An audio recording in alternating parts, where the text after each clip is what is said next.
रसिक मुरारी जी के गुरुदेव धारंदा नामक स्थान में रहने लगे थे। वहां किसी भगत ने बहुत बानपुर नाम के गांव की जमीन उनके नाम कर दी थी संत सेवा के लिए। बड़े उदार गृहस्थ जन होते हैं, वो धनी थे, तो उन्होंने बहुत सी जमीन श्यामानंद महाप्रभु के नाम कर दी साधु सेवा देख कर कि यहाँ संत सेवा होती। शोधन धन्य प्रथम गति जाकी, वो धन धन्य है जो संत सेवा और भगवंत सेवा में खर्चा होता है। अब उस खेती से बहुत अन्न पैदा होता, और जो अन्न होता तो रोज साधु सेवा का, रोज संतों की भीड़ लगी रहती श्यामानंद महाप्रभु के आश्रम में। खूब अच्छे अच्छे पकवान बनाकर संतों को पवाते। संत की चरण सेवा, आरती, पूजा, भोजन, जय जयकार, नाम कीर्तन, कथा कीर्तन। उन दिनों बानपुर में एक नया जो नवाब वो आया, वो बड़ा दुष्ट स्वभाव का था। उसने आकर देखा इतनी सुंदर लहलाती अन्न की खेती और किसी की नहीं, किसकी है? बोले धारंदा में रहते हैं श्री श्यामानंद नाम के एक महात्मा, उनकी। क्योंकि जहां संत पाते हैं वहां तो अलौकिकता होती ही है, बड़ी अलौकिकता, संत सेवा में बड़ी अलौकिकता। बस ये विश्वास हो जाए, विश्वास नहीं होगा। श्री धन्ना जी खेती बोने जा रहे थे, अभी खेत के समीप पहुंचे कि पास में ही एक मार्ग कच्चा था। देखा 50 संत एक साथ मंडली बनाकर कीर्तन करते हुए जा रहे। पहले संत मंडली चला करती थी। दौड़ के गए, प्रणाम किया और कहा महाराज हमारे अहोभाग्य, गांव तो यहाँ से दूर है, पर यदि आप कुछ क्षण रुके तो बाजार यहाँ से नजदीक है, मैं कुछ लाऊं और आप पाओ। नवीन अवस्था, संतों के प्रति ऐसा अनुराग, ये दैन्यता देखकर संत जन बैठ गए और काम कीर्तन करते, जाओ तुम ले आओ। तो जो बीज गेहूं के बोने के लिए ले गए थे, वो बीज बाजार में बेच करके और वहां से मीठा लाए, संतों को जलपान कराया, मीठा पवाया। बड़े प्रसन्न संत जन पाकर नाम कीर्तन जय जयकार करते हुए चले गए। अब इन्होंने कहा कि घर में माँ डांट लगाएगी अगर ये पता चल जाएगा। ऐसे ही खेत जोता, ऊपर से पहटा लगा दिया, मानो खेत बो गया।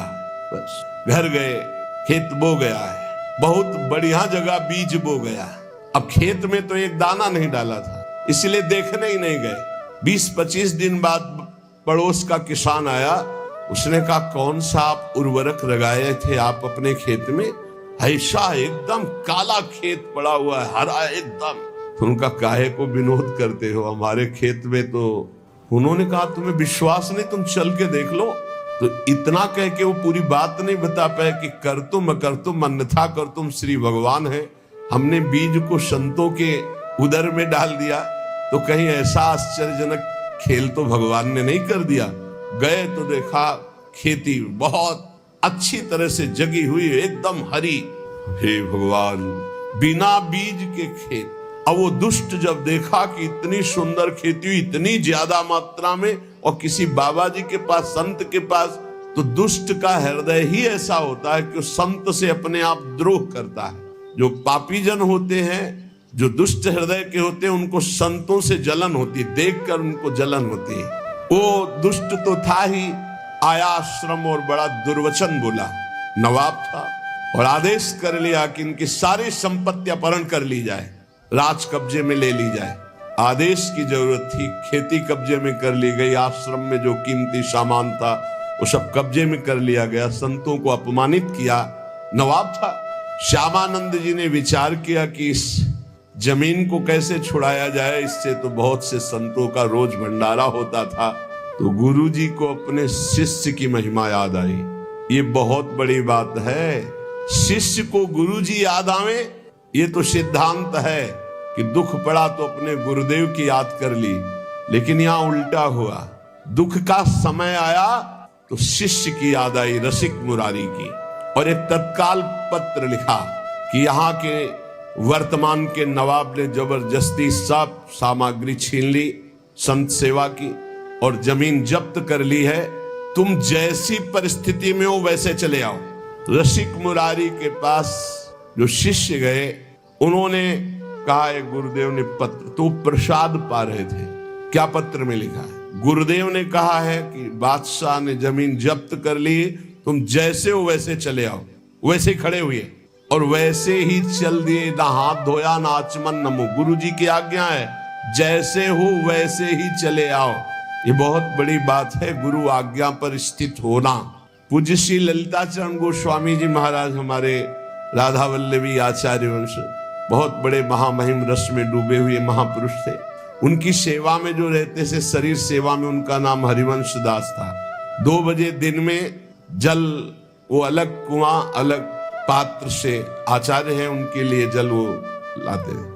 रोज 2 बजे आवाज देते, हरिवंश दास जय जय, बस ला रहे हैं, रोज का नियम। एक दिन हाथ जोड़ के कहा, जय जय बहुत समय होगा, निज मंत्र दे दो। निज मंत्र का अधिकार होता है, से थोड़ी निज मंत्र दे दिया जाता है कि ऐसे निज मंत्र। शरणागत सबका अधिकार है शरणागत होना, लेकिन निज मंत्र के लिए अधिकार चाहिए। चुप हो गए। एक दिन ठीक 2 बजे आवाज लगाई, हरिवंश दास जय जय, यहाँ पानी खींच रहे थे, बाल्टी रस्सी छोड़ दी, वैसे ही आ गए, जय जय पानी लाओ। जय जय पानी कैसे लाओ, बाल्टी तो रस्सी तो कुआं में गई, कैसे? जब आपने कहा यहाँ आओ तो तत्काल छोड़ कर आ गए। तो उनका शाबाश, कल यमुना स्नान करके आ जाओ, निज मंत्र तुम्हें दे देते हैं। रस्सी बाल्टी कुएं में डाल दी, इससे नाराज नहीं हुए, प्रसन्नता हुई कि हुक्म हुआ, आदेश हुआ, आ जाओ। तो ये नहीं कि जय जय थोड़ा रुको, पानी खींच ले फिर आओ, वैसे छोड़ दिया। गुरु आज्ञा, बहुत इसमें सूक्ष्मता है। श्यामानंद गुरुदेव ने आदेश किया, रसिक मुरारी से कह दो जैसे वैसे चले आवे। तो एक भाई रुको, 1 मिनट का काम, आचमन करके हाथ धो के फिर चलते हैं। वैसे ही जूठे मुंह बिना आचमन के वैसे ही चल दिए। रसिक मुरारी जो पीछे से साष्टांग किया, ऐसा नहीं किया जाता। गुरुजनों के सामने दाहिने होकर के, उनको दाहिने करके साष्टांग दंडवत किया जाता है। जैसे गुरु जी यहाँ विराजमान है तो ऐसे दंडवत किया जाता है, चरण उस साइड में और गुरु के चरणों में ऐसे। तो उनका ये कौन सी रीति है कि आप पीछे से दंडवत कर रहे हो? तो बोले गुरु जी दंडवत करना ही चाहिए, इसलिए दंडवत कर रहा हूं। बकाया दंडवत करने योग्य समय नहीं हूं, क्योंकि ना तो आचमन किए हूं और ना हाथ धोए हूं, इसलिए मैं आपके सन्मुख कैसे हो सकता हूं। तो वैष्णव होकर आचमन नहीं किए, हाथ नहीं धोए, बोले गुरुदेव आपका आदेश था जैसे हो वैसे चले आओ। श्यामानंद जी आनंद विभल हो गए, आनंद विकल हो गए। तभी सोचो, जब परिस्थिति बिगड़ी तो श्री जी की याद नहीं की, अपने ऐसे प्रिय शिष्य की याद की, क्योंकि पता है कि हमारे शिष्य में कौन सी सामर्थ्य विराजमान है। श्यामानंद जी का हृदय प्रेम से सराबोर हो गया और कहा, अच्छा आचमन करो, हाथ धो और उपस्थित हो, सामने आओ। श्यामानंद गुरुदेव की आज्ञा पा करके रसिक मुरारी जी ने आचमन किया। श्यामानंद जी ने बैठाल के कहा, बेटा साहब यहाँ की संपत्ति अपहरण कर लेगा और जमीन को अपने कब्जे कर लिया है, अगर ये नहीं छुटाई जाती तो हमें उसका कोई दुख नहीं, लेकिन संत सेवा बंद हो जाएगी। जो हमें संतों का उच्छिष्ट मिलता है, चरणामृत मिलता है, संतों का दर्शन मिलता है, सेवा के बहाने से सब संत जन आकर के दर्शन देते हैं, ये सौभाग्य हमारा लुट जाएगा। इसलिए तुम्हारी याद की, तुम्हें बुलाया है, तुम्हें उस दुष्ट के पास जाना है और उसे जाकर के भक्ति का उपदेश करना है और सब जितना अपहरण किया सब वापस लाना है। गुरुदेव कह रहे शिष्य से, ये अहो भाग्य, शिष्य का स्मरण गुरुदेव और सेवा का भार शिष्य को दे दे गुरुदेव, ये अहो भाग्य, अहो भाग्य। लेकिन ये किसी भाग्यशाली समर्पित शिष्य में ऐसा सौभाग्य उदय होता है। पूरी सेवा दुष्ट के सामने, जहां आपने कुछ नहीं किया, आपके सामने होते होते सब अपहरण कर ले गया, उसके पास रसिक मुरारी को जानते हैं कि जान का भारी खतरा है, क्योंकि दुष्ट है नवाब, हुक्म कर दे तो तत्काल गर्दन उतार दी जाए, ऐसा उसका स्वभाव है। आदेश कर दिया, जाओ और उस दुष्ट से सब संपत्ति वापस लाओ। जंगली गाय सीधी गाय को जैसे मार डालती है, ऐसे दुष्ट पुरुषों का संग जो साधु स्वभाव के जन होते हैं उनकी हानि कर देता है। ऐसे दुष्ट पुरुषों का कभी संग न करे। भ्रमण कर रहे थे, एक जगह की बात है, एक व्यापारी चला तो उसके पीछे कुछ लग गए, इसके ऐसे सीआईडी उनको मिली होगी धन। शाम हो रही थी, बहुत विवेकी था, वो एक थाने पे गया, बताया मेरे पास इतना धन है, आदमी हमारे पीछे लगे हैं, रात्रि निकल जाने पर आप हमें सुरक्षित वहां तक पहुंचा दीजिएगा। जो इतना धन की बात सुनकर, उस समय ये 40 वर्ष पहले की बात, ये घटना है, ये कोई कथा हम नहीं सुना रहे, जब भ्रमण कर रहे थे तब की बात। भ्रमण में बड़े बड़े दृश्य, बड़े बड़े अनुभव सब होते रहते हैं। उन्होंने कहा कि आप लेकर के सो नहीं सकते, आप बाहर सोइए। ऑफिस के बाहर खपरेला पड़ा था और अर्थ रख लिया और कहा सुबह हम आपको गाड़ी से सुरक्षित पहुंचा देंगे। तो उसने कहा आप कुछ भेंट दे देंगे आपको भी। कहा भेंट की आवश्यक। वो सो गया, उसके लिए बिस्तर लगाया था। जहां 10 बजे रात्रि के तो बड़ा भारी पीपल का वृक्ष था, उसमें जाके चढ़ के बहुत प्रवीण था वो। और मदिरा का पान किए उसका लड़का आया तो सोचा कौन खुलवावे ऑफिस। बाहर देखा तो बोले पता नहीं आज पापा ने बाहर क्यों सैया लगाई, और लेट गया और ऊपर चद्दर ढक करके सो गया। और रात्रि में जो विधान होना था वो विधान हुआ, गायब, पूरा सिस्टम गायब, हत्या करके उसको गायब बिल्कुल। क्योंकि कोई उस समय सीसी कैमरा या मोबाइल भी नहीं चलते थे, न मोबाइल चलते थे न सीसी कैमरा। अब तो रोज का रोज आधुनिकता बढ़ती जा रही। सुबह हुआ, पेड़ से उतरा और जो वहां के थे ऑफिस उनको साथ लिया कि आप हमारे साथ रहिए। और गए, बोला सर पैसे होश उड़ गए। तू कहाँ था? बोले सर पीपल के ऊपर था। बोले वो आपका कोई आदमी होगा, वो आके सो गया था। और पूरा दृश्य हमने देखा है।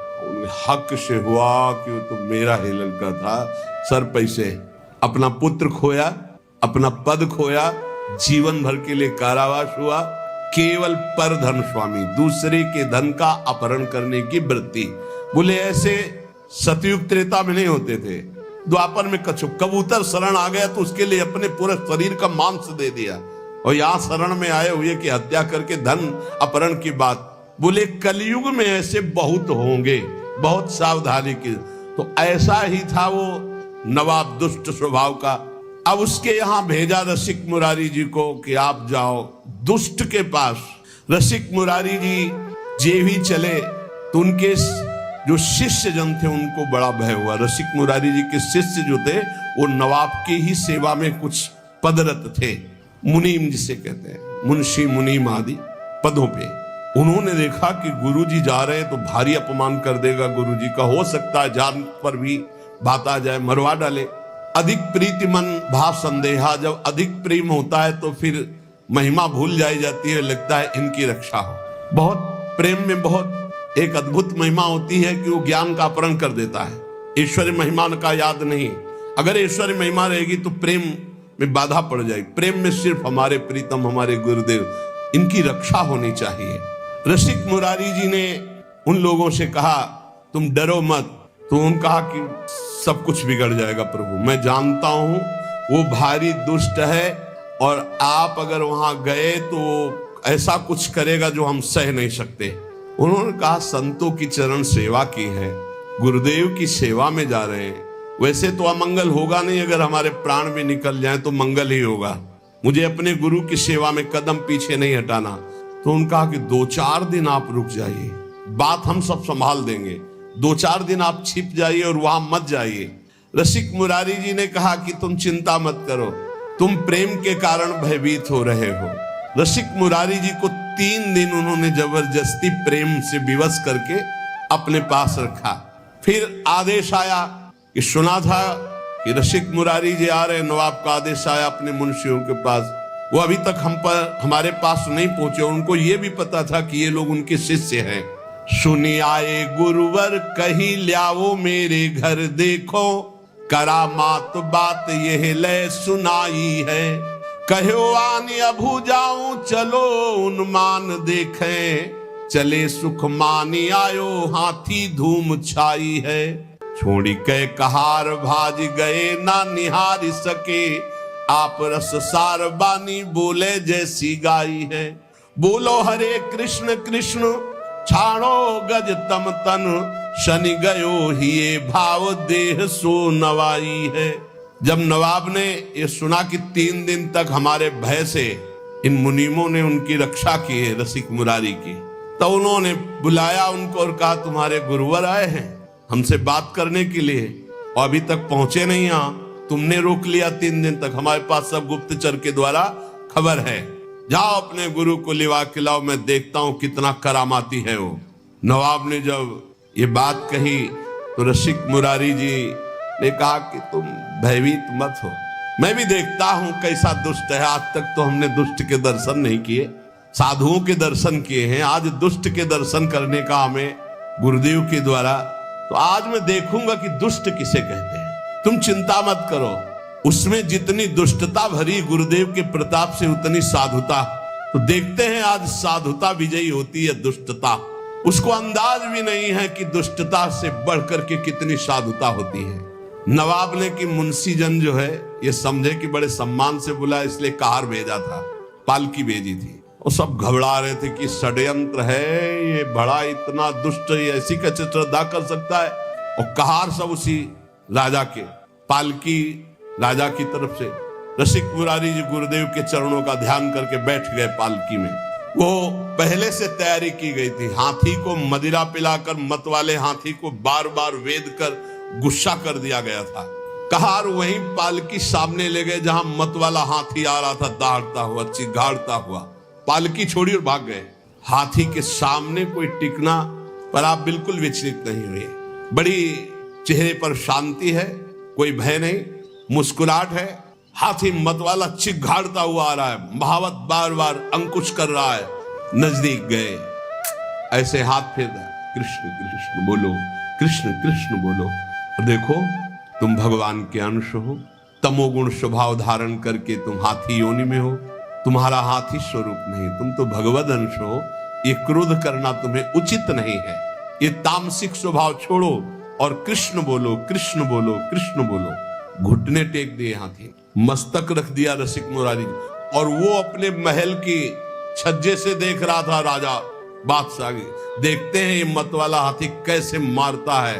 ये जो आ रहे हैं इनके गुरु, देखते हैं इनमें क्या चमत्कार, क्या सामर्थ्य। आज हाथी के पैरों तले कुचलाकर इनको मार डालेंगे। रसिक मुरारी जी ने कहा कृष्ण कृष्ण कहो, कृष्ण कृष्ण कहो। घुटने टेक दिए हाथी ने, मस्तक रख दिया, ये है। और धीरे शब्दों में कहा तुम हाथी नहीं हो, तुम भगवान के अंश हो, भगवान के दास हो। तुम्हें तमोगुणी स्वभाव उचित नहीं है, तुम अपने स्वरूप में आओ। हाथी को उपदेश दिया तो हाथी घुटले टेक दिया, और केवल घुटले ही नहीं, बहे द्रग नीर देख होए गयो अधीर। आप कृपा करी धीर कियो दियो भक्ति भाव है। कान में सुनायो नाम, नाम दे गोपाल दास। माला पहिराई गरे प्रगट्यो प्रभाव है।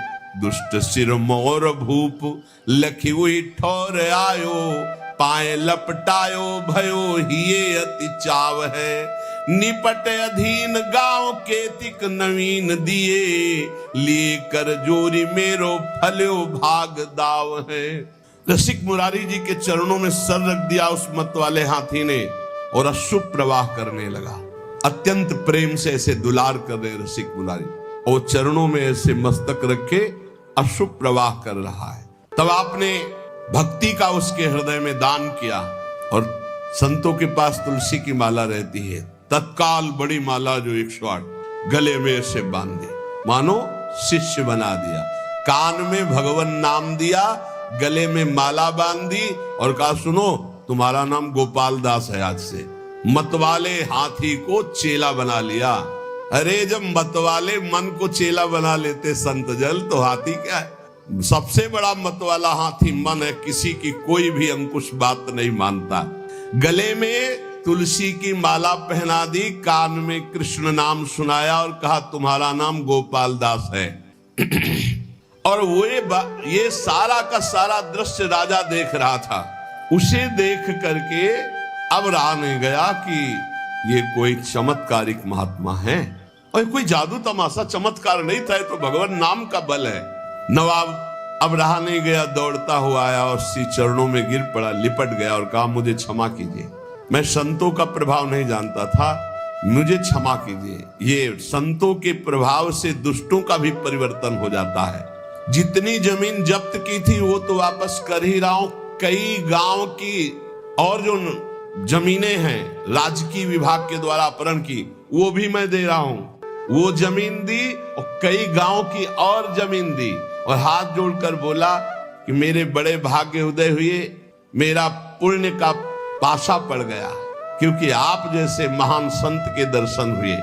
गयो चरणों में लिपट करके रो करके भाव से, ये देखो परिवर्तन है। संत दरस जिम पातक टरे। सिद्ध संत भगवत मार्ग के शुद्ध भक्ति से युक्त हृदय वाले तो दर्शन मात्र से दुष्ट नवाब की बुद्धि बदल गई। यही संत का चमत्कार होता है। लौंग इलायची निकाल देना, नारियल का फल निकाल देना, ये तो जादूगर बहुत अच्छी तरह से कर देते हैं। ऐसे भी जादू देखे, अपने हाथ से गला उतार के ऐसे रखे और गला मुस्कुरा रहा है और वैसे खड़े। अरे भैया कितना बड़ा जादू है। ऐसे ऐसे रुमाल करते, कबूतर उड़ गया। ऐसे करे तो पहले गुलाब का फूल, फिर आग जलने लगी। तो न जाने कितने ऐसे जादू तो जादूगर दिखा देते। संत का जादू क्या है? मलिन मन में भगवान की भक्ति जग जाना। मलिन आचरण करने वाले का परिवर्तन होकर श्री भगवान के नाम रूप लीला धाम में ये संत का चमत्कार जो कहीं नहीं हो सकता, कोई नहीं कर सकता। ये सबसे बड़ा चमत्कार संतों का होता है कि वो मलिन मन को निर्मल बनाकर भगवान में लगा देते। संत दरस जिमि पातक टरहि। संत संग हुआ तो संत संग अपवर्ग कर, कामी भव कर पंथ। संत का संग मोक्ष प्रदान करने वाला। देखो दुष्ट राजा का परिवर्तन हो गया। अब भयो गजराज भक्त राज साधु सेवा साज। संतन समाज देखी करत प्रणाम है। आनी डारे गोनी बन जारन की बारन सो। आए ही पुकारन वे जहां गुरु धाम है। आवत महोत्सव मध्य पावत प्रसाद सीत। बोले आप हाथी सोयो निंद वह काम है। छोड़ी दई रीति तब भक्तन सो प्रीति बढ़ी। संग ही समूह फिरे फैल गयो नाम है। रसिक मुरारी जी ने कृपा करके गजराज का नाम गोपाल दास रखा, भक्त गोपाल दास। अब वो गजराज पीछे पीछे जैसे गाय के पीछे बछड़ा चलता है, ऐसे रसिक मुरारी के पीछे पीछे चल पड़ा। अब तो बड़ा आनंद, संत सेवा होती, प्रसाद जूठन मिलती गजराज गोपाल दास जी को, बड़ा भाव। संत समाज जो संतों को देखते थे ही आगे के पैर तोड़कर घुटने के बल होकर प्रणाम करते हैं। वैष्णव है, चेला है रसिक मुरारी जी के गोपाल दास नाम। जहां किसी संत को देखते बस घुटने टेक देते और माथा रख देते। अब वो बंजारों के यहाँ बोरे के बोरे चावल दाल आदि लाद कर संतों की जमात में जो लाने होते, तो हम चलो गोपाल दास सेवा है, संत सेवा। तो बस जितना भी जो कुछ है वो सब लाद करके गोपाल दास के संत सेवा की सामग्री। कैसा जीवन बदल गया।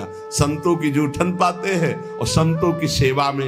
एक बार सभी बंजारे मिलकर गोपाल दास जी के गुरुदेव श्री रसिक मुरारी के स्थान पर आकर कहा, ये गोपाल दास जी हमारा माल छान जाते हैं। अब लाना एक बोरा है तो एक बोरा वही साफ कर दिया, उठाया और सब पा गए और एक बोरा लाद करके ले आए। तो बोले घाटा तो हमारा हो ही जाता है। गोपाल दास जी का नियम था कि कभी स्थान में कोई विशेष महोत्सव भोज भंडारा हो, संतों की पंक्ति हो, तो जब सब संत भोजन पा के उठ जाते थे तब आप वहां जाते और चाटते थे संतों का शीत प्रसाद। कितना सौभाग्य हो, भाग्य। रसिक मुरारी जी ने कहा कि देखो तुम वैष्णव हो गए हो, सब तुम्हारे आचरण ठीक है, लेकिन एक आचरण गलत है। तुम जो वहां लेने जाते हो उतने लिया करो। तुम ज्यादा दूसरा बोरा का अन्न क्यों खा जाते हो? और एक तो अमनिया है, वैष्णव को अमनिया नहीं खाना चाहिए। तुमको आज से अमनिया नहीं खाना और ऐसे नहीं लेना, जब तक मिले ना प्रसाद तब तक नहीं पाना। गोपाल दास जी ने उसकी समझ में आ गया। श्री रसिक मुरारी जी ने कहा, बेटा जबरदस्ती कुछ भी खाना है पाप है। वैष्णव का ऐसा नहीं संस्कार होता है कि किसी के खेत में गए हो, किसी की दुकान से सामान, ऐसा नहीं। गोपाल दास जी ने घुटने टेक करके ऐसे गलती मानी कि मानो क्षमा कीजिए गुरुदेव, आगे से कभी ऐसी गलती नहीं होगी। अब तो संत सेवा में और भगवत उच्छिष्टामृत में बड़ी रति हो गई गोपाल दास जी की, जो हाथी गजराज थे। सब संत इनको खूब दुलार करते। चलो गोपाल दास आज वहां चलते। सूंड में चढ़ाया, पीठ में बैठा लिया, संत सेवा घुमा घुमा के। और संत भी बड़े मौजे, 5-5, 10-10 संत बैठ जाते, गोपाल दास जी घुमा रहे। कितना सौभाग्य प्राप्त हो रहा है। गोपाल दास जी का संत सेवा का बड़ा चाव। जैसा संत आदेश करते वैसा ही करते। ये कोई बड़े भाग्यशाली जीव होंगे जो ऐसा सौभाग्य प्राप्त हुआ। नहीं, संत सेवा में अनुराग होना बड़ा कठिन है। कोई संत कहते भाई गुरु भाई गोपाल दास आज फूल गोभी पाने का मन है, गए बाजार में गए, फूल गोभी की तरफ सूंड करते ऐसे, और जब उसकी तरफ देखते तो चाहे श्रद्धा हो चाहे ना हो, बड़ा तिलक लगा रहता था, कंठी बंधी हुई, और जो एक फूल गोभी देता फौरन अपने पास रख लेते, खाते नहीं। जो संत कहते वो मांग के लाते भिक्षा की तरह, दुकान में खड़े हो गए अमुक समाज की तरफ सूंड करते तो उसकी हिम्मतें डोल जाती अपने आप, तो उनको जो देते वो ला के संतों को पवाते। यदि कोई जरा सा आनाकानी करता तो जो ही हुंकार मार के सूंड ऐसे करते तो हाथ जोड़ के खड़ा हो जाता, सामान ला के संतों को पवा। हाँ, संतों के मुख में जाना है। जैसे हरिपाल जी का चरित्र आता था, भाला लेके खड़े होते थे, जिसको धनी को देखते भाला ऐसे केवल दिखाते थे और सब लेकर के उस संत सेवा में लगाते थे, संतों को पवाते। आप पिस्तौल दिखाकर मत संत सेवा करना। उनकी निष्ठा, उनका उस समय भाव बहुत जोर का था। सूंड फुनकार करके फटकार दे देते, डर जाता। कभी गोपाल दास जी से जैसे संत कहते कि हमारा चला फट गया है, लंगोटी कमजोर हो गई, जाते कपड़े की दुकान में सूंड रखते मार्किन में, वो बेचारा कितना दें अब हम, कितना आपको दें, सूंड से ऐसे कह के पूरा बंडल उठाते पीठ में रख करके चले। रसिक मुरारी जी हिसाब पहुंचाते थे और गोपाल दास जी माल लाते थे। हर संत की सेवा, सर्दी का समय है, गोपाल दास जी अपने आप चले गए किसी कंबल की दुकान में, बंडल का बंडल उठाया पीठ में रखा, संतों के पास ले आते। जब रसिक मुरारी जी को पता चलता तो भेंट पहुंचा देते थे। ऐसे कोई संत जो कहता हो खूब प्रसन्नता से गोपाल दास जी कहते, तो संत भी खूब प्रसाद परोसवाते और थोड़ा पाके सब गोपाल दास जी को पवाते। ऐसे दुलार होने लगा। देखो कितना सौभाग्य संतों का उच्छिष्ट मिलता। संत सत 5 7 संग जित जात तित लोग उठी धावे ल्यावे सीधे बहु भीर है। चहु दिस परी हुई सुबह सुन चाह भई हाथ पे न आवत सो आने को धीर है। साधु एक गयो गहि लयो भेष दास तन मन में प्रसाद नेम पीवे नहीं नीर है। बीते दिन 3 4 जल लय पीवावे धार गंगा जू निहारी मदि तजो यो शरीर है। गोपाल दास जी के साथ बहुत से संतों की जमात थी, जिधर जाते उधर लोग दौड़ उठते। पहला चमत्कार है कि हाथी चेला है रसिक मुरारी जी का, संत सेवा में रहता है। बहुत लोग सीधा सामान सब देते हो, अपने पीठ पर लाद लेते। दर्शन की भीड़ लग जाती लोगों की। चारों दिशाओं में आश्चर्यजनक चर्चा चली कि गोपाल दास जी एक वैष्णव है और संत सेवा में रहते। गजराज बंगाल का सूबेदार, उसको जब पता चला ऐसा चमत्कारिक आज्ञाकारी हाथी है तो उन्होंने पकड़वाने के लिए आदमी नियुक्त किए, पर जो नजदीक आता तो अपने स्वरूप में आकर के दंड दे देते, सूंड में फंसा के दूर पटक देते। जान से तो नहीं मारते पर किसी काम का भी नहीं रखते। गोपाल दास जी, हाँ तो जिन मोह मारा तिन मैं मारे, ये सिद्धांत है। हनुमान जी से पूछा क्यों मारा तुमने? बोले प्रभु सबको देह प्राण प्रिय है, जिन मोह मारा तिन मैं मारे, जिन्होंने मुझे मारा मैंने उनको मार दिया। इसमें हमारा कोई दोस्त थोड़ी है, सब कोई अपने प्राण रक्षा के लिए ऐसा करता है। वो कौन डिफेंस क्या कहते हैं, हाँ उसमें कोई दोस्त थोड़ी है। फिर अंग्रेजी वाला शब्द सेल्फ डिफेंस, हाँ तो सेल्फ डिफेंस में गोपाल दास जी जितने आते उनको। अब जो सैनिक आए थे वो वापस चले गए लद लुद के, बोले महाराज वो हाथी पकड़ में आने वाला नहीं है, भागवतिक शक्ति से संपन्न। बहुत स्वर्ण मुद्रा पुरस्कार में रखी गई कि ऐसा हाथी बंदी बनाकर हमारे पास लाया जाए। तब उनमें से एक के दिमाग में आया कि साधुओं को नहीं मारता है, आसपास टहलते रहते। तो एक दुष्ट साधु वेश में वो केवल साधु वेश बनाया गोपाल दास जी को पकड़ने के लिए। दुष्ट था, छलिया कपटी पाखंडी, वो वेश साधु का बनाकर गोपाल दास जी के सामने आया। गोपाल दास जी ने घुटने टेक दिए। ये वेशधारी के सामने ये देखो कितना बड़ा प्रभाव।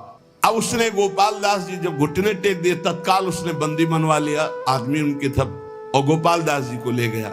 वहां जब ले गया तो जल और भोजन आदि अर्पित किया, एकदम नहीं खाया, क्योंकि संतों का जूठन, भगवान का प्रसाद पाने का गुरुजी ने नियम दिया है। कई दिन हो गए, न अन्न लिया न जल लिया, क्योंकि प्रसादी नहीं है वहां। सूबेदार के कहने पर बिल्कुल ना अन्न न जल, कुछ भी जब नहीं खाया तो सलाह ली कि क्या है, तो उनका शायद ये भगत है, इसको गंगा जी में ले जाया जाए तो शायद गंगा जल पान कर ले, नहीं तो ऐसे तो प्राण निकल जाएंगे, काफी दिन हो गए कुछ खाया पिया नहीं। तो जे भी गंगा जी ले गए तो गंगा की जलधारा में खड़े हुए और गुरुदेव का ध्यान किया, अपने शरीर को छोड़ दिया। ये गंगा जी में जाकर देखो क्या सदगति हुई। एक कहां तमोगुणी हाथी शरीर और कहां इतनी बड़ी निष्ठा कि गुरुदेव ने कहा कि बिना भोग लगाए अमनिया नहीं पाते, तुम बंजारे के यहां से अमनिया नहीं, ऐसे नहीं पाया। उस दिन से छोड़ दिया था, जल और प्रसाद ही पाते जो भगवद अर्पित, अन्यथा नहीं। अब वहां कहां भगवद अर्पित वैष्णव का मिले, इसलिए जब उनको विचार करवाया गया कि वैष्णव शायद ऐसे ना पिए तो गंगा जल तो पी लेगा, भगवान का चरणामृत है गंगा जल, तो गंगा जी में ले गए। तो वहीं खड़े होकर गुरु जी का ध्यान किया और जोर से पुकारा कृष्ण, और अपने शरीर का त्याग कर दिया। अर्थात भगवत प्राप्त महात्मा की जो सदगति, वही सदगति गोपाल दास जी की हुई। रसिक मुरारी जी के बहुत से ऐसे पावन चरित्र हैं जिन्होंने भक्ति के प्रभाव से अद्भुत दुष्टों की बुद्धि बदली, अद्भुत अद्भुत चमत्कार प्रकट किए। यद्यपि ये चमत्कार स्वतः प्रकट होते हैं, भक्त इनको प्रकट नहीं करता, उसका कोई संकल्प नहीं बनता चमत्कार करने का, पर सूक्ष्म दृष्टि से देखा जाए तो भगवान अपने भक्तों की महिमा प्रकाशित करने के लिए ऐसी लीलाएं करते रहते हैं। तो उपासक को चाहिए गुरु चरण आसक्त होकर गुरु प्रदत्त मंत्र, नाम और सेवा में चित्त वृत्ति लगा के इसी जन्म में भगवत प्राप्ति कर ले, यही जीवन का परम लाभ है। यदि भगवत प्राप्ति नहीं तो जीवन बहुत व्यर्थ चला जाएगा। शेष चर्चा आगे। श्री राधा वल्लभ लाल की।